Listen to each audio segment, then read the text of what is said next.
Yo guys, welcome back to a brand new video. In today's video, boys, I'm going to go over how to gain arena points in chapter 4 because a lot of people have been viewing my last videos on this and I haven't made one in over a year, so make sure to stay tuned to the whole video. But before I do get into that, guys, I do want to say hopefully you guys had an amazing Christmas, and I want to say a huge thank you for 6,000 subscribers. We actually hit that before Christmas. That was my goal, so if we could hit 6,100 subscribers before the end of the year, it would be absolutely crazy. So make sure to subscribe. Over 94% of you guys that are watching the video right now are actually not subscribed, so go down below, hit that subscribe button. It would literally mean the world to me. These tips are going to help you out of this world. I'm going to try and go quick fire so I don't waste too much of your time. Sit back and enjoy. Alright guys, so the first tip I'm going to say is make sure you guys choose a landing spot, okay? Okay, in Fortnite right now, there's so many different landing spots. There's actually less POIs, but the map is a lot smaller, so obviously then POIs will be more contested.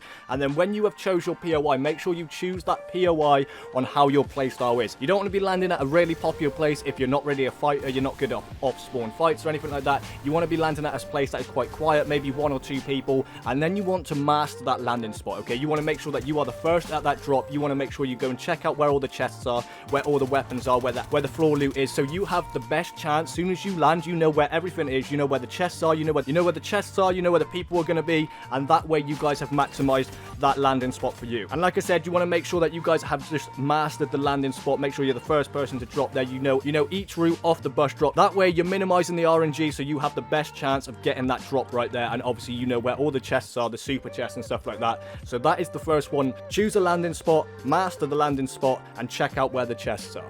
Alright, so for point number 2, you should probably do this before you actually choose your landing spot, but it doesn't really matter. Make sure you guys are warming up every time you play Fortnite, especially if you don't play like day to day. If you're leaving it, you play once a week or you play once every 2 weeks. You guys really want to be warming up. You want to be warming up your attributes first. So like, let's say you're really good at building or you're really good at fighting, aiming, any kind of mechanics like that. Make sure you guys are warming up your best ones first. I would say roughly for around 10 minutes you guys want to do that. So go into creative, jump into a map, start building, then do an aim trainer, and then do other things like that for around 10 minutes. You don't want to go too crazy, all right? You don't want to overdo it, and then when you get into a game, you're already worn out, you don't want to play no more. So once you've warmed up your attributes, what you want to do is you want to focus on your downfalls in the game. So let's say you're the worst at building, you can't really build that much, you can only just crank 90s, you can't triple edit, you can't do nothing like that. You guys want to focus on your disadvantages for around 15 minutes, okay? The main reason you want to do this for longer is because obviously you're not as strong as them. They're going to take you a little bit longer to learn. So I would definitely say focus on them for around 15-20 minutes, even more maybe sometime, because what you're trying to do is you're trying to make that into muscle memory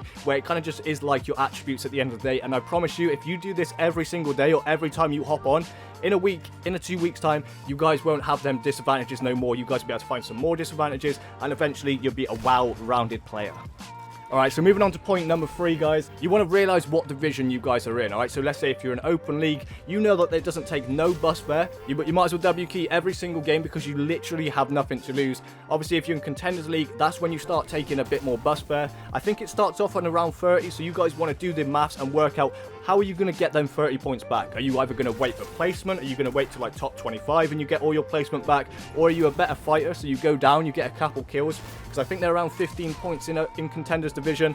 So if you got 2 kills, that's your bus fare already back. After that, you're making a profit and you're chipping away into the next division.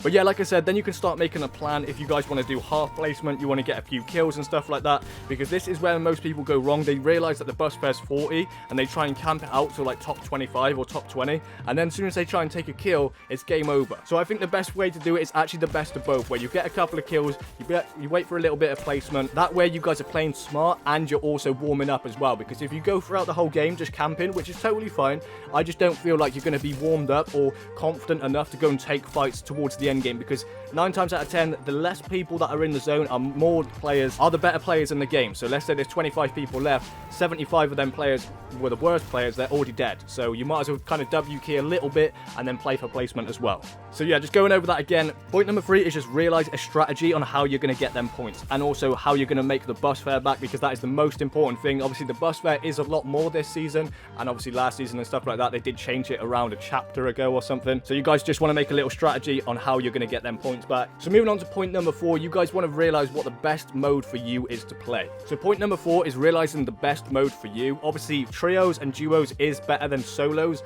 but if you guys are not a very confident player, I would advise playing solos, because there's no one else that is evolving around you. There's no one else that is relying on you. It's literally just you. So if anything happens in game, it's all on you. If you play duos and trios, your teammates can help you out, obviously, and you can get more points.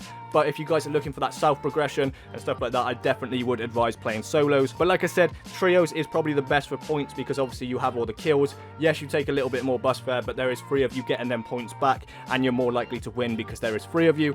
Same with duos, you know, it's the same kind of thing as trios. You're more likely to get more points. Bus fare is more, but you probably get more points than in solos. Personally, I play solos because if you're a better solo player, you're going to be good in duos and trios when you do play with them. I mainly play solos because I feel like it helps me become a better player, and you see, and you guys will see more progression if you focus on solos. Alright boys, so moving on to like the final tip. This is one if you guys really aren't that good at fighting, okay?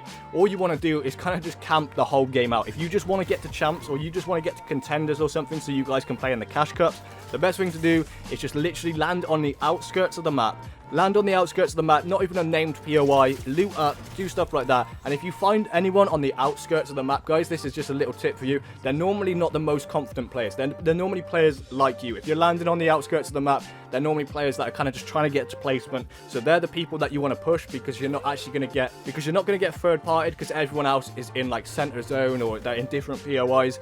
So that is a very good tip. And like I said, even if you don't want to do that, you guys can land on the outskirts of the map and just camp until maximum placement. I guarantee you could probably get top 5 every single game if you guys done that, because there's not many people doing that this season. I know a few seasons ago there was people literally just camping all the time just to get as many points as possible. It's kind of an old tip, but it's a very useful tip as well if you guys are literally just looking for points. Alright boys, I hope you guys did enjoy the video. I'm going to keep this one nice and sweet. I just wanted to make a video of just how to gain arena points this season because I felt like I kind of know a little bit and I want to share that knowledge with you guys. So if you guys did enjoy any of these tips, make sure to go down below, drop that subscribe as well, drop a like, comment, all that fun stuff. It's been your boy Aaron or Azzy. Like I said, thank you for 6,000 subscribers and I'll catch you guys in the next one. Peace out.